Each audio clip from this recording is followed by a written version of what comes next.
આપ તમામ શિક્ષક મિત્રોને મારા વંદન.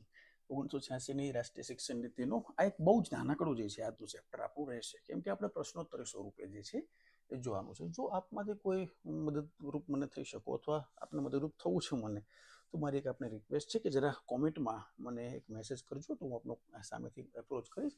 કરવાનું કાંઈ નથી, આવું જે કહ્યું હોય એમાંથી પ્રશ્ન સ્વરૂપ કાઢી અને એને જો આ કોમ્પ્યુટરાઇઝ કરી અને ટેસ્ટ સ્વરૂપ આપવાનું છે, જેથી બધા જ લોકો એનો લાભ લઈ શકે. તો જો આપ ફ્રી હોય તો બિલકુલ મારો એપ્રોચ કરજો.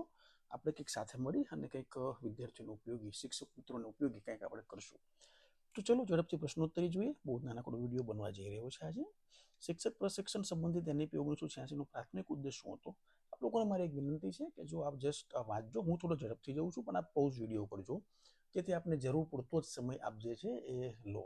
નહીંતર હું 1 મિનિટ કાઢી નાખું, તમને ખબર હોય જવાબ નહીં, અને ખાલી ખોટો તમારો સમય બગડે, એવું મારે કરવું નથી.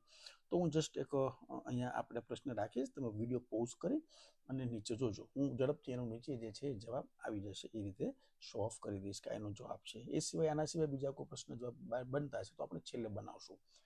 બીજા કોઈ જવાબ પ્રશ્નો હોય તમારી પાસે સારા સારા, તો કોમેન્ટ બોક્સમાં જરૂર કોમેન્ટ કરજો, એ પ્રશ્નો લખજો, સાથે એના જવાબ પણ લખજો, જેથી બીજા જે કોઈ મિત્રો છે એને પણ એનો લાભ મળે. તો આ પ્રશ્ન એક છે, જેનો જવાબ છે આ: શિક્ષકોનો વ્યાવસાયિક વિકાસને વધારો.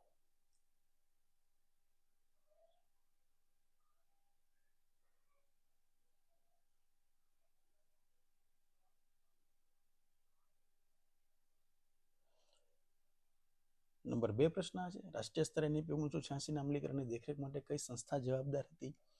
સરળ પ્રશ્ન છે, આવડી જશે. જવાબ છે શિક્ષણ મંત્રાલય.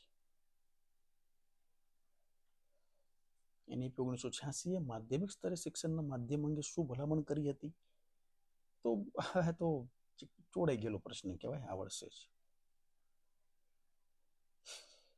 નીચેનામાંથી કયો વ્યવસાયિક શિક્ષણ સંબંધિત NEP 1986 નો ફોકસ વિસ્તાર ન હતો? એટલે જે ધ્યાન કરવાનું હતું એ ન હતું. કૌશલ્ય વિકાસ, સાહસિકતા તાલીમ, કલાનું શિક્ષણ કે નોકરીલક્ષી અભ્યાસક્રમો? તો જરા જુઓ તમને આ પ્રશ્ન આવડે છે કે નહીં.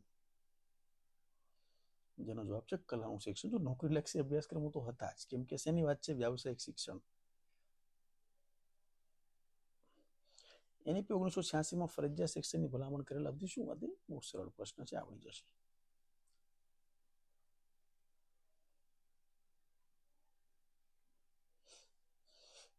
નીચેનામાંથી કયો NEP 1986 નો ફોકસ વિસ્તાર ન હતો? વિડીયો પોઝ કરો, જોઈ લો, આવડી જશે.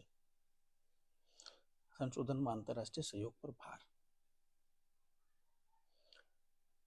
પુખ્ત શિક્ષણના સંદર્ભમાં નીચેનામાંથી કયો NEP 1986 નો ફોકસ વિસ્તાર ન હતો? પ્રૌઢ શિક્ષણની વાત છે. કાર્યાત્મક સાક્ષરતા, વ્યાવસાયિક તાલીમ, ઉચ્ચ શિક્ષણ, સતત શિક્ષણ. જવાબ છે ઉચ્ચ શિક્ષણ. ઉચ્ચ શિક્ષણની કોઈ વાત નથી કે ઉચ્ચ શિક્ષણ આપવાનું છે, બાકી ત્રણેય છે એના. NEP 1986 સામાન્ય શિક્ષણ સાથે વ્યાવસાયિક શિક્ષણના એકીકરણ પર ભાર મૂક્યો હતો, જેનો ઉદ્દેશ વિદ્યાર્થીઓને શૈક્ષણિક જ્ઞાનની સાથે વ્યવહારુ કૌશલ્ય પ્રદાન કરવાનો હતો. આ અભિગમનો હેતુ વિદ્યાર્થીઓની રોજગાર ક્ષમતામાં વધારો કરવાનો અને ઝડપથી બદલાતા નોકરીના બજાર માટે તૈયાર કરવાનો છે. સામાન્ય શિક્ષણ સાથે વ્યાવસાયિક શિક્ષણને સાંકળવાનો પ્રાથમિક ઉદ્દેશ શું હતો? ઘણી વાર મોટા મોટા પ્રશ્નો પણ આવી જશે, કેમ કે તમારો સમય જે છે એ કાઢવા માંગતા હોય છે પેપર ચેકર.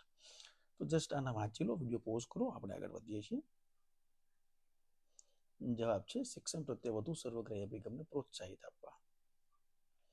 અભ્યાસક્રમના વિકાસના સંદર્ભમાં NEP 1986 એ વિદ્યાર્થીઓના નૈતિક મૂલ્યો અને નૈતિક સિદ્ધાંતો સ્થાપિત કરવા મૂલ્ય શિક્ષણનો સમાવેશ કરવાની ભલામણ કરી હતી. આનો હેતુ જવાબદાર નાગરિકતા અને સામાજિક એકતા વધારવાનો હતો. મૂલ્ય શિક્ષણને અભ્યાસક્રમમાં એકીકૃત કરવા પાછળનો તર્ક શું હતો? હા, ABCD અને નીચે જવાબ પણ ભૂલથી આવી ગયો છે. જવાબ જે છે સી છે, આ સર્વગ્રાહી વિકાસ અને નૈતિક મૂલ્યોને પ્રોત્સાહન આપવું. બીજા જે પ્રશ્ન છે મારા, જે અત્યારે હું લખું છું બિલકુલ, કે NEP હવે 1 માર્કમાં છે, તો આપ લોકો જરા 1 માર્કમાં જવાબ દેજો. 1986ની સમીક્ષા માટે, સરળ પ્રશ્ન છે, અગાઉનું લેક્ચર આપી જોયું છે, તમને આવડશે. સમીક્ષા માટે ક્યુ આયોગ બનેલ? કઈ કમિટી બનેલ? આયોગ અથવા કમિટી?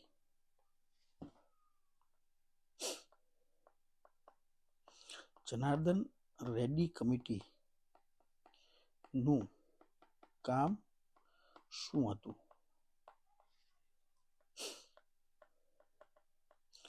નવોદય વિદ્યાલયોમાં ગ્રામીણ શહેરી વિદ્યાર્થીનું પ્રમાણ જણાવો.